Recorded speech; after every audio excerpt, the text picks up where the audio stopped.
신약성경 에베소서 5장 16절에서 18절의 말씀입니다. 이 말씀을 우리가 다 같이 읽도록 하겠습니다. 세월을 아끼라 때가 아니라 그러므로 머리에서만 나가지 말고 오직 주의 뜻이 무엇인가 이해하라. 아멘. 술 취하지 말라. 이는 강한 것이 오직 생명으로 충만함을 받아라. 아멘. 오늘 저희들에게 귀한 말씀을 전해주신 강사 목사님은 여러 가지 바쁘시고 또 무엇보다 목회에도 많은 열정과 연수를 쏟으시고 저희가 초청하기가 좀 쉬운 분이 아닌데 강사로 전했을 때 기꺼이 한 걸음에 달려와 주시기로 승낙해 주신 목사님이십니다. 총회 부서기로 선교 계시고 새 한교회를 담임하고 계신 김한우 목사님 나오셔서 말씀 전해주실 때에 큰 은혜 받으시기 바랍니다. 할렐루야.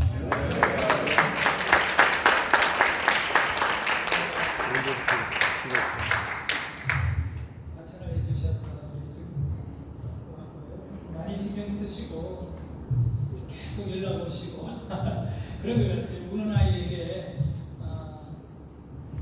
과자를 하나 더 주든가 그렇게 하지 않으세요. 총회 일본으로 섬기면서 느낀 것은 여러 가지 이런 사적한 문제들이 있을 때 계속 찾아오고 계속 매달리는 사람 쪽에 손을 들어주더라고요. 우리 서기 목사님이 경인노후에 목회자 세미나 준비하시면서 저희들 여러 분 전화 오시고 이런 부분을 보면서 참 정성을 다해 준비한다 이런 생각을 하게 되었고요. 이 목사님 상대로 이렇게 말씀을 전하고 은혜를 나누는 것 저에게 있어서는 참 기쁜 일이에요. 어떤 분들은 부담이 된다 하고 교육자라든가 또 학교 교장들은 참 안 듣는다 이런 얘기를 하는데 저는 그렇게 좀 부정적인 생각을 하지 않습니다. 오히려 우리 목사님, 담임 목사님들이자 오늘 이 자리에 오신 분이 저도 목회를 한 20년 이상 했고요. 개척해서 지금까지 우리 교회를 공통점이 있기 때문에 제가 진실된 그런 내용들만 나눈다면 가장 여러분들이 관심 있게 들을 거고 또 유익한 시간이 될 거라고 저는 믿습니다. 항상 저도 이렇게 어떤 그런 배움의 장소라든가 같이 이렇게 성장할 수 있는 기회가 주어지면 요즘도 저는 쫓아다니면서 누구보다도 열심히 배워보려고 하는 그런 마음을 가지고 있습니다. 제가 잘났기 때문에 오늘 여러분 앞에 쓴 것은 아니고 어떻게 하다 보니 이렇게 된 거니까 같이 은혜 받는 시간으로 채워주셨으면 좋겠습니다. 네. 한 시간인데요. 한 시간 안에 최선을 다해서 해볼 거고 여러분의 목회에 정말 저는 그래요. 밤에 눈을 감을 때에도 또 아침에 눈을 뜰 때에도 저의 머리에는 목회입니다. 그래서 저 개인적으로 원래 이제 60이거든요. 그래서 얼마나 더 목회를 할지는 모르겠지만 이 과부하가 걸린 것 같은 느낌을 저는 받아요. 그래서 조금 일찍이 리타이어를 좀 했으면 좋겠다. 저 개인적인 생각입니다. 그리고 우리 장로님들한테는 절대 얘기를 안 합니다. 이렇게 하는 사람, 이런 생각을 하는 사람이 또 계속 생각만 하지 행동을 안 옮기는 경우도 있다고 하니까 그 정도로 저는 계속 목회적인 관점을 갖고 있습니다.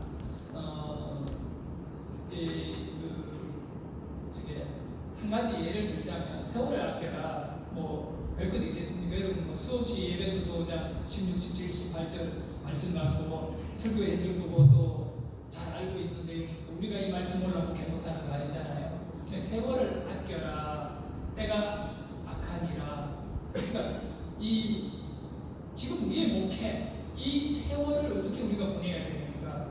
그 때가 어떻게 악한가 간단히 이제 제가 이렇게 나중에 내가 현장과 실제적인 얘기를 좀 했습니다만은 디모데후서 3장 1, 2절에 잘 아는 대로요. 너희는 이것을 알라. 뭘 알아야 되느냐. 말세에 고통하는 때가 이르러 이때 그러니까 세월을 아껴라는 이때와 말세의 고통의 때가 같이 만나고 있어요.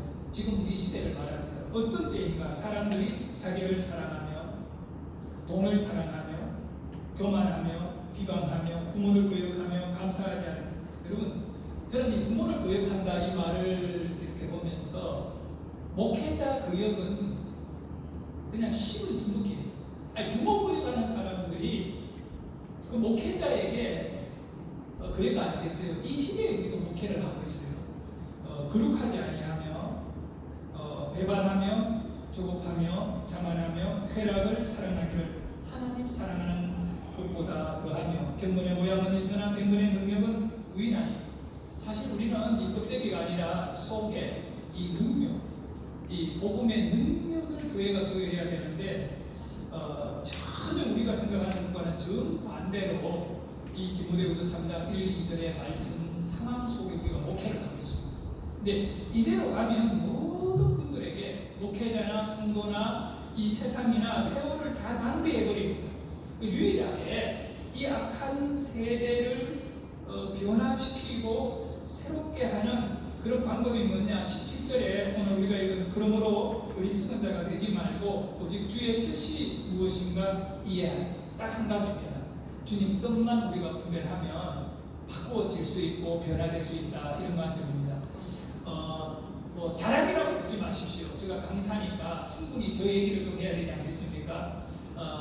저는 이번 주부터 6주간 우리 교회에 그 여름 시즌 2003 여름이라고 하는 주제하에 그 특별한 주일 예배를 특별 설교를 합니다. 6주간 우리 교인들에게 광고하고 우리 교인들에게 기대 갖게 하고 어떤 내용이냐 하면 그 주제가 시온의 대로, 큰 주제입니다. 큰 제목, 시온의 대로 그 하이웨이 시리즈. 쉽게 말하면 시온의 대로, 우리가 잘 아는 대로 이 시온은 예루살렘 그리고 성전을 언급하잖아요. 그 시온의 대로 그쪽을 향하는 도로인데 하이웨이 시리즈, 그러니까 시리즈예요. 그러니까 1, 2, 3, 4, 5, 6편으로 만들어진 설교를 하겠다는 겁니다. 그러면 목사님 그럼 그 설교를 다 머릿속에 준비 다 하고 계획해서 No! 전혀 그렇지 않습니다. 저는 열정 하나를 갖고 이미 하나를 만들어서 지난 주일날 어제 주일을 했고, 어제 주일의 설교 내용이 뭐냐면 이 주일 설교를 말합니다. 대배. 그래서 작은 교회 큰 교회 갈 것 없이 저는 지금 이 시대에도 목회는 힘을 얻을 수 있고 또 영혼을 구원할 수 있다고 확실히 믿는 목사입니다. 그래, 왜 이 교회가 힘드냐 하면 우리가 성도들에게 기대할 수 있는 것을 목회자들의 관점에서 본인도 기대를 안 하는 거고 교인들에게도 기대가 없는 한 주 한 주를 보내기 때문에 그냥 변함없는 그 느슨함 속에 조금씩 무너지고 있는 것은 아닌가 생각해 봅니다. 사실 얼마나 덥습니까? 오늘 또 날씨가 무척 더웠는데 어제도 엄청 더웠어요. 이 더울 때는 좀 쉬어야지. 교회가 목회를 좀 내려놓고 물론 우리가 제자 훈련은 어제부로 방학에 들어갑니다. 그러나 그거와는 더 상관없이 매주에 특별한 설교를 저는 준비해서 우리 교인들에게 이 기대를 갖고 교회에 나올 수 있도록 하이웨이 시리즈다. 자, 그러면 이제 이렇게 됐을 때 제가 어떻게 하느냐 하면 이 첫 주니까 우리 교인들에게 많은 기대를 할 수 있는 앞으로 5주 동안 남아있는 5주 동안 여러분들이 교회에 오면 큰 은혜를 받고 가고 도전받을 것이라고 하는 기대를 줄 수 있는 설교가 첫 주에 나가야 되지요. 제목이 기쁨의 영성이에요. 기쁨의 영성. 왜 이것을 기쁨의 영성으로 만들었냐면 시편 84편 1, 2절이 본문입니다. 제가 어제 설교한 본문이 시편 84편 1, 2절인데 여러분 잘 알잖아요. 그 1, 2절 가운데 2절에 특별히 보면 내 영혼이 여호와의 궁정을 사모하여 쇠약하며 그 다음에 내 마음과 육체가 쇠약하며 여호와의 궁정을 사모하여 쇠약하며라고 하는 이 부분에 본문은 딱 두 절이에요. 1절과 2절. 다음 주는 3절, 4절. 그 다음 주는 5절, 6절. 이 시편 84편은 12절로 되어 있어요. 목사님들이 그냥 평범하게 보는 하나의 시지만 저는 이 시를 가지고 올 여름에 완전히 승부수를 던져요. 우리 교인들이. 그 개념이 뭐냐면 하이웨이라는 단어예요. 여러분 영어로 NAS인가 그 성경에 보면 시온의 대로를 어떻게 영어로 표현해놨냐면 하이웨이라고 되어 있어요. 하이웨이 자이온이라고 되어 있거든요. 하이웨이 자이온. 자이온은 우리 시온이잖아요. 그러면 하이웨이라는 뜻은 우리말은 고속도로인데 고속 쭉 달린다 빨리 간다는 도로인데 영어는 그렇지 않아요. 익스프레스 로드가 웨이가 아니에요. 그럼 영어는 어떻게 되어 있냐면 하이웨이. 하이웨이라는 말은 뭐냐면 높은 도로라는 뜻이에요. 영어 성경에는 영어는 이 고속도로를 두 종류로 해요. 프리웨이 돈 안 내고 간다 고속도로, 또 어떤 경우에는 하이웨이라 그래요. 이 하이웨이 특징이 뭡니까? 신호등이 없잖아요. 우리 믿으면은 하나님께 나아가는 신앙, 예배 나가는 길, 전도 나가는 길, 예를 들어서 기도하러 나가는 길에 신호등이 있으면 될까요? 안 되는 거잖아요. 신호등은 나를 멈추게 하는 거거든요. 그게 멈추고 타협하고 또 굽어가고. 왜 하이웨이가 되었느냐 하면 직진으로 신호 없이 쫙 달릴 수 있도록 만들기 위해 산이 나오면 뚫어버리고 계곡이 나오면 다리를 높여가지고 하이웨이는 그렇게 높이 있는 도로를 하이웨이. 저는 이사야서를 읽다가 이 하이웨이를 발견하게 됩니다. 이사야 55장에 보면 뭐라고 말씀합니까? 하늘이 이 땅보다 높은 가치 딱 정제를 봅니다. 우리는 이해를 합니다. 하늘은 땅보다 높아. 이거 다 인정해요. 그런데 사람들이 인정 안 하는 것이 있어요. 뭐냐면 하나님이 얘기하잖아요. 내 길은 너희 길보다 뭐하다고요? 높다. 그걸 인정을 안 하는 거예요. 그 높은 줄 알면 다 수긍하고 따라가야 되는데, 교회 나와야 되고 하나님 믿어야 되는데, 사람들이 하늘은 높아. 하늘은 인정해. 그게 높다는 건 인정하지만 하나님의 생각이 높고 하나님의 방법이 높고 길은 방법이에요. 그렇잖아요. 길 보이니? 길이 있니? 방법이 있니? 이 얘기잖아. 그죠? 그래서 이 하이웨이는 하나님의 길이에요. 바로 시편 84편에서도 하는 얘기가 뭐냐면 시온의 대로라고 말해요. 그게 하이웨이거든요. 우리의 발걸음을 높은 곳에 두셨나이다. 하나님은 오늘 목회자들에게 그리고 성도들에게 하이웨이를 가기를 원하신다.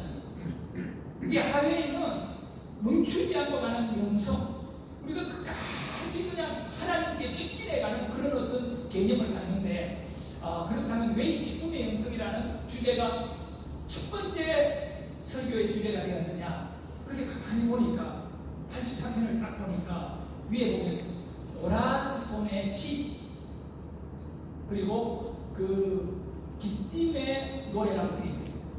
여러분 84편이 보면 위에 딱 있어요. 근데 고라자손이 누군지 알아요?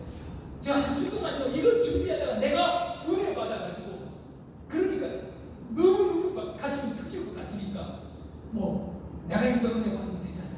주일 말씀도 은혜 받은 말인데 내가 은혜 받으면 되잖아요. 고라자손이요. 광야에서 성막을 딱 만들었을 때 하나님이 모세를 통하여 뭘 시켰느냐면 성전 움직이기 시켰어요. 이 창들 앞에 들고 그 성막에 움직이는 그 경호원이 있어요. 근데 여러분 잘 알잖아요. 이 고라가 어떻게 합니까? 이 고라 빠진 고라가 반역을 일으키잖아요. 왜 아론만 제사장? 왜 아론만 제사장? 왜 아론만 대제사장? 나도 내겠습니까? 나도 양 잡고 안수하고 제사장이 입는 에봇이 금으로 짠 실로 청색, 자색, 금색 이 실로 짜게 되면 온몸에 보석을 12개나 바르고 머리에다가 막 바늘 쓰는 데다가 여호와께 숨겨를 건판을 붙이고 사람들이 볼 때 봐야 하잖아요. 그럼 우리도 좀 하면 안 되느냐? 여러분 교회 안에서요 어떤 일보다 직분에 눈이 없으면 그냥 묵히기 어려워요.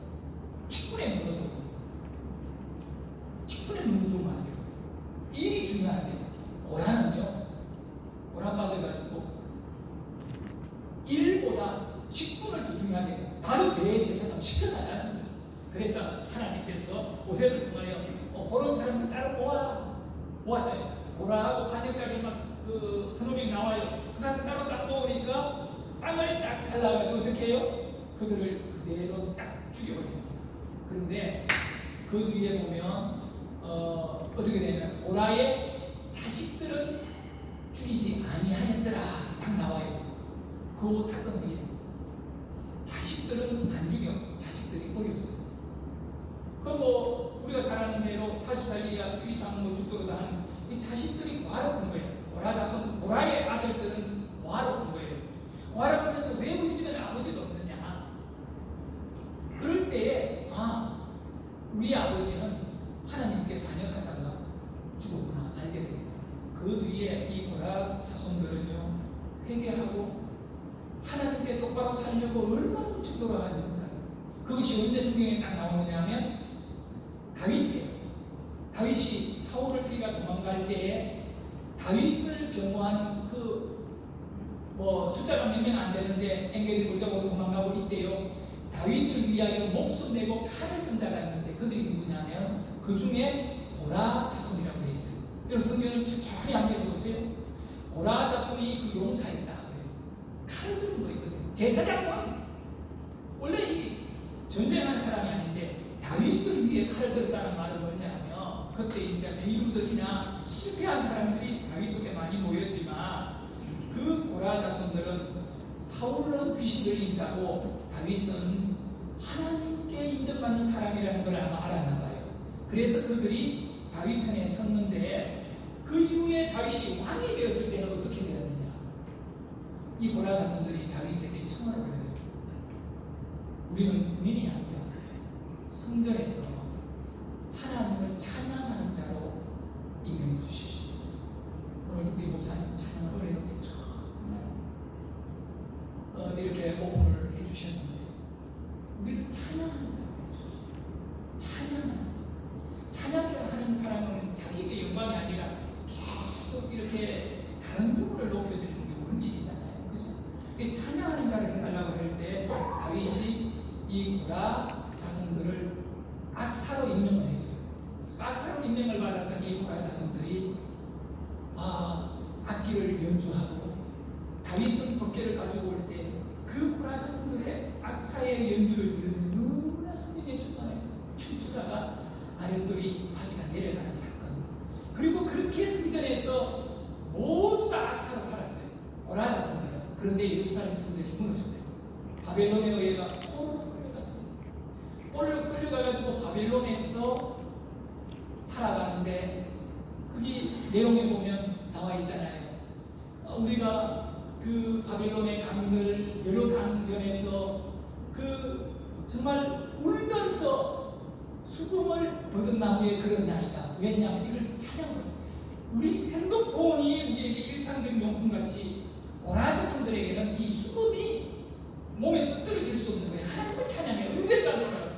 그런데 그 바벨론 사람들이 뭐라고 말해? 우리를 망하게 한 자들이, 우리를 욕보인 자들이 자기네들을 위하여 여호와의 그 노래를 자기네들을 기쁘게 해달라고 할 때 자기네들이 독곡하게 부른나이다 하는 사람들이 고라 자손이에요. 근데 그 고라 자손이 84편을 쓴 거예요. 쓰면서 뭐라고 하느냐면 기띔의 노래에 운율에 맞췄다면 이 기띔이라는 단어는 이 성경학자들이 뭐라고 말하느냐 하면 포도와 관련이 있대요. 포도를 주수할 때 포도주를 만들 때 그때 이제 기띔의 노래를 부른다. 단순히 포도는 기쁨을 말해요. 그리고 추수를 할 때는 여러분 기쁘잖아요. 그래서 사실은 시편 84편은 아이는 카나게도 가장 슬픈 얘기임에도 불구하고 기쁨의 노래를 통하여 인생을 완전히 하나님 앞에 절망하고 좌절하고 비탄하고 안 된다고 주저앉아 있는 것이 아니라 바벨론의 포로의 어떤 그런 하나님을 찬양해야 할 자가 찬양하지 못하는. 그래서 여기 보면 뭐라고 말하냐면 5절의 핵심이에요. 전체의 12절 가운데 5절이 핵심인데 뭐라고 말하냐면 그 마음에, 여러분 목사님 사모님 그 마음이더라고요. 그 마음에 시온의 대로가 있는 자는 뭐가 있다고요? 복이 있다. 나는 교인들에게 이 설교를 하며 결론을 맺기를 뭐라 하냐면 여러분 마음이다. 여러분이 바벨론의 포로 같은 자가 되어 있더라도 수금을 캐지 못하고 버드나무에 걸어있더라고. 이들은 고백하는 겁니다. 오늘 신약의 은혜의 시대에 딱 확실하게 우리가 이 맞아떨어지는 것이 있는데 뭐냐면 우리의 마음에 우리의 심령에 하나님의 성전이 있거든요. 그 마음의 시온의 대로가 있는 사람은 복이 있다. 그 마음이 뭐예요? 그 마음에 우리 목회자의 마음이 살면 다 살아난다는 겁니다. 그래서 요즘 막 뭐 여러 가지로 힘들고 어려움이 있더라도 이제 저는 그런 도전을 주는 겁니다. 여러분 그 마음에 은혜의 대로를 만들어라. 높은 차원의 시온의 대로를 만들어라. 하이웨이를 좀 만들어라. 하이웨이. 그럼 내 생각은 그 로우웨이입니다. 낮은 길이. 우리 생각은 100사람이 두고 고민하고 1억 명이 머리를 맞대고 고민해도 하나님의 생각에 이르지 못하는 거 알잖아요. 아무리 많은 숫자가 중요하지 않아요. 바로 하나님 생각하는 그 생각의 길. 그래서 오늘 이 에베소서에서 말하는 그러므로 어리석은 되지 말고 주의 뜻이 무엇인지 주의 길이 무엇인지 이해하라는 겁니다. 그래서 그 높은 자 제가 여러분에게 하고 싶은 얘기는 열정입니다. 열정. 우리 목회자는요 성도들에게 열정을 이 열정이 안 보이기 시작하면 안 된다고 생각해요. 어떤 경우에 저희가 실수 엄청 많이 한 사람이에요. 뭐 정말 너무 어리석어가지고 우리에게 주어진 어마어마한 축복도 그거를 우리 노예에 있는 다른 목사한테 내가 줘버려. 저는요 광명에 KTX 영역에 종교부지를 분양받은 사람이에요. 근데 얼마나 순진하고 하는가. 장로님이 저보고 얘기를 해요. 목사님 딱 영성과 그릇은 최소한 땅을 1000평 이상은 사야지. 종교부지 300평이에요. 그걸 갖고 목사님 그때가 12년 전이냐 13년 전에 아니 목사님이 그거는 아닌 것 같아. 우리 교회 시부장도가 내한테 찾아와서 그런 얘기하는 거야. 다른 거는 얘기를 안 듣는데 아니 목사님은 뭐 그 정도로 인물인데 그러고 막 얘기하니까 이 뻔뿌질을 하니까 그래요. 그러고 그러면 그 300평 분양을 받아 우리 교회 땅으로 돼 있는 거예요. 근데 그 주공에서 받은 건데 그럼 이거 안 되겠네? 그러고는 우리 노예 목사님 만나가 이거 땅이 샀다고 하는데 내가 저주세요. 그러면요 그거 3억 5억 이 커미션이 있거든요. 있잖아요. 종교부지 광명 그 역사입회예요. 그 땅은 지금 가격이 갑니다. 너무나고 광명 KTX 옆에. 그래서 내가 목사가 뭘 그거 프리미엄 합니까? 내가 받을 때 그대로 갖고 가시라고 줬습니다. 우리 장로님들한테. 우리는 뭐 교회가 뭐 같은 노예 목사인데 그거 주고 그 다음에 그 교회가 매년 그 교회가 돈이 없어서 한 7, 8년 두었다가 이 땅값이 막 올라갔으니까 문자 받아다가 다 지었는데 딱 짓고 500명 등록했어요. 여러분 그냥 충격도 안 받고 놀라지 마. 그런데 거기 등록한 사람들이 건설회사 사장이 그 옆에 40몇 층에 올라가 있는데 뭐 있잖아요. 그 집에 사는 사람들이 전부 사업가들이 태반이. 내가 지금 웃고 있어요. 속은 울어요. 그러니까 바보짓도 많이 하고 살아왔는지 몰라요. 그런데 지금 뭐 그런다고 해가지고 뭐 후회하는 건 아니죠. 내가 열정을 그거 안 하고 이랬지만 내가 몰고 있으면 그거 아니에요. 앞에서 이야기하듯이 계속 고민하면서 남이 뭐 하는 거 따라가는 것 그것도 중요하지만 안 해본 것들 막 이 처음으로 적용해가 이렇게 하려고 하다 보니 교인들도 힘들고 나도 힘들고 다 힘들어요. 과부하 걸릴 정도인데 사실 해피데이 전도 시스템이라고 하는 거 여기 오신 분들도 좀 계실 거고 이런데 정말 많은 전도의 방법이 있지만 죄송한 얘기입니다만 그거를 제가 이 시스템을 갖고 그대로 해서 그 결과가 좋은 결과 얻어요. 정말 제가 그랬고요. 제가 이걸 만들어가 80명일 때 교인이었어요. 그래 1년 따가보면 이 출석이 80명에서 딱 1년에 그 마지막 5월달에 80명 이하의 교인이었어요. 제가 이제 2007년도에 처음 이걸 했거든요. 해피데이 제가 계획하고 만들고 막 열정을 갖고 고민하고 막 전도는 다 쫓아다니면서 이렇게 한 결과로 이렇게 한번 해보자 이래서 몇 가지 원리를 적용해서 만들었는데 2007년도 5월 13일 이제 초청주의를 처음으로 해서 그때 80명이 안 되는 교인들이 그해 12월 말 지나서 그때의 등록교인을 다 일지를 저희가 다 만들어놔요. 우리 교인들이 120명 이상 출석을 하면서 그해 그러면 80명 안 됐어요. 솔직히 이야기하면. 그럼 120명 이상 올라갔기 때문에 그 숫자 그리고 그 다음에 200명까지 가고요. 그래서 계속 숫자가 늘어나서 지금 오늘날 왔고 저 교회를 3개 개척했습니다. 얼마나 뭐 과부하 걸릴 정도로 계속 고민하고 일을 만들어가고 이랬느냐 하면 그런데 돈이 어마어마하게 많이 들어갔는데 우리 교회가 뭐 그런 대형 교회도 아닌데 돈은 또 다 채워지는 이상하게 막 하고 나면 채워지고 뭐 어떤 식으로든 간에 채워지는데 우리 새안양교회를 목회하면서 충북부 새안양교회를 개척을 해가지고 우리 교인 100명 장년 출석 100명을 떼가지고 우리 교회 부목사 수석에게 그 목회하도록 당회를 주겠습니다. 왜냐하면 우리 노예가 당회 숫자가 적더라고. 그럼 내가 쪼개라도 하나 만들면 되지 않나 그렇게 만들었어요. 그리고 또 중간에 몇 년이 지난 다음에 하남에 안양에서 하남까지 거리가 멀어요. 근데 하남에 우리 교회 성도가 이사를 갔습니다. 아파트를 분양받아가 국정원에 다니는 친구가 글로 이사를 젊은 친구인데 거기 가서 보니까 아파트는 한 5, 6층에서 내리다 보니까 막 땅을 파고 막 이러대요. 그러다 내 마음속에 이런 데서 난 시도시에서 목회한 적이 없어요. 개척 한번 해보면 어떨까 이래 생각했는데 그 집사가 여기 나올 수 없는 입장이니까 너무 멀리 하남에서 안양까지 1시간 반 걸리잖아요. 그래서 내가 이렇게 해서 야 여기 도집사 여기다가 개척 한번 해볼래? 그럼 내가 전폭 지원하게. 그 집사 집에서 예배를 드리기 시작했어요. 그러고 난 다음에 안 되겠다. 내가 직접 가야겠다. 내가 이제 그 집사가 알고 있는 이런 어떤 학원 같은 공간을 하나 빌려가지고 거기서 예배를 드리는데 한 30명 모이더라고요. 그래서 15억 주고 우리 교회 돈으로 상가를 하나 한층 한 10평수 120평짜리를 샀습니다. 사서 식당 만들고 본당 만들어가지고 주일 11시에 2년을 다녔습니다. 11시에 그러니까 아침에 7시 예배 9시 예배 우리 교회에서 드립니다. 그래 9시에서 10시까지 딱 예배 드리고 10시에 하남으로 출발해가 가면 주일이라 좀 떨려있어요.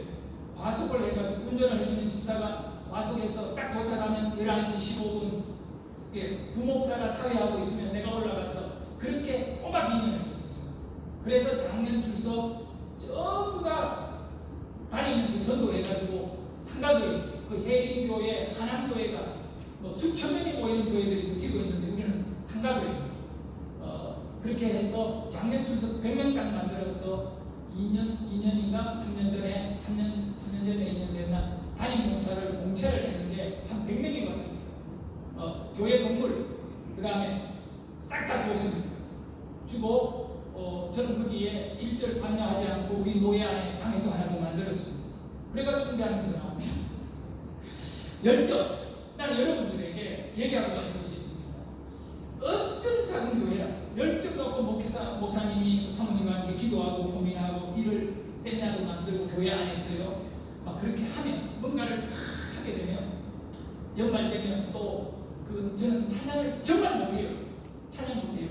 어떤 분이 저보고 그렇게 이야기했습니다. 대전에 계시는 목사님 사모님이 우리 세미나를 왔어요. 그게 이영환 목사님이라고 이름이 무슨 교회더라? 큰 교회인데 한발제일교회 목사님이 저를 봉사로 초청해가지고 이제 그 교회에 가서 며칠간 국례를 인도하는데 식당에서 방문해 그 사모님이 저한테 이 얘기를 합니다.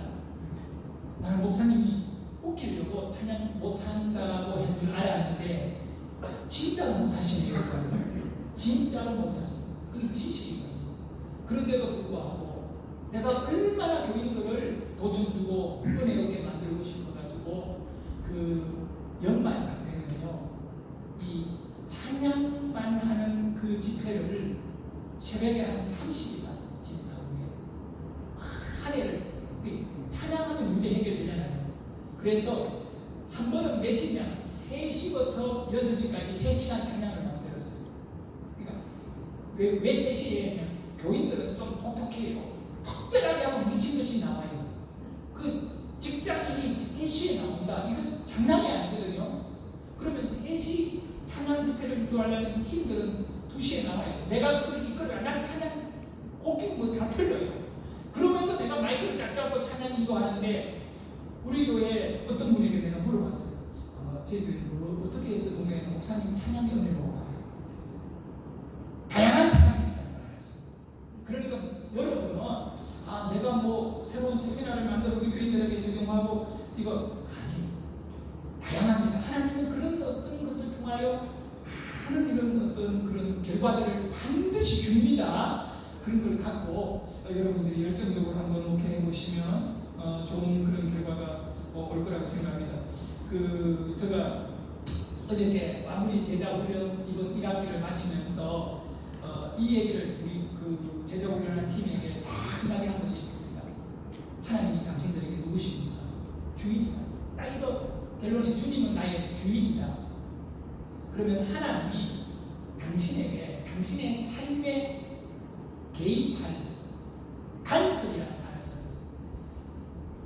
저는요, 아내가 저를 간섭하는 진짜 싫어요. 정말요. 근데 이 나이가 되면 아내 말 들어야 되는데 아직 정신을 못 차리고 있어요. 왜냐면 열정이 있거든요. 근데 아내 말 잘 듣는 목사님들 특징이 뭐냐면 열정 다 식어버렸어요. 이제는 부인 말이나 듣고 살자. 그럼 끌려가요. 죄송합니다. 오늘 저는 부부 싸움 만들니까 죄송합니다. 그냥 저는 그래서 내가 아직도 정신을 못 차리거든요. 이 정신 못 차리니까 목회하는 거죠. 여러분, 정신 차리면 어떻게 우리가 목회합니까? 완전히 철저한 이성주의 생각 속에서. 그래서 내가 지금 무슨 얘기 하는 거다 몰랐어요. 전 살려주세요. 예? 맞아. 제가 원래 간섭이라는 단어 썼어요. 나는요, 누가 나를 간섭하는 거 정말 싫어요. 근데 우리 성도들도 똑같거든요. 근데 하나님이 나를 간섭하실 때, 정말 하나님이 간섭한다는 걸 알느냐 따라가겠지만 그걸 모르니까 때로는 막 억지로 갈 수 있다. 근데 우리가 가장 중요하게 정리해야 되는 건 선포해야 되는 거예요. 목사님. 저도 마찬가지입니다. 나의 주님은 내 인생을 간섭하실 자격이 있습니다. 주님, 내 인생에 간섭해 주세요. 간섭해 주세요. 그래서 나를 좀 때리기도 하고 간섭하고. 우리 아들 혹시 내일 아침에 죄송합니다. 그 식사 7시 반에 제가 밥 먹으러 들어갈 건데 우리 아들 보고 싶으면 오셔서 보십시오. 21살, 23살입니다. 21살, 23살인데 미국 메릴랜드 주립대학교에 3학년이 21살짜리입니다. 그리고 1학년은 그 23살짜리입니다. 왜냐하면 23살은 군대를 제대하고 병장 제대하고 미국 유학을 갔기 때문에 1학년 마치고 이제 2학년 올라가고요. 21살짜리는 놀라지 마세요. 고등학교 2학년 때 미국 대학교를 입학했습니다. 영어는 그냥 미국 사람하고 똑같이 하는 거예요. 나는 별로 아무것도 못해요. 근데 자랑같이 느끼지만 한번 생각을 해보십시오. 21살짜리 얘가 고등학교, 중학교 1학년, 2학년 때 나를 붙잡고 사정합니다. 아빠, 미국에 교환학생만 1년만 보내주세요. 1년만 보내주세요. 내가 그 등살에 못 이겨서 이렇게 수소문 내가지고 1,000만 원 주고 보낸다, 이 얘기를 듣고 사기를 당해 보냈다가 2,000만 원 들었어요. 1년 보내는. 근데 2,000도 사실 사기 먹고 자고 공부 다 하고 2,000 들어가 갔다 왔거든요. 걔가 딱 갔다 오더니 어떻게 하느냐, 미국 그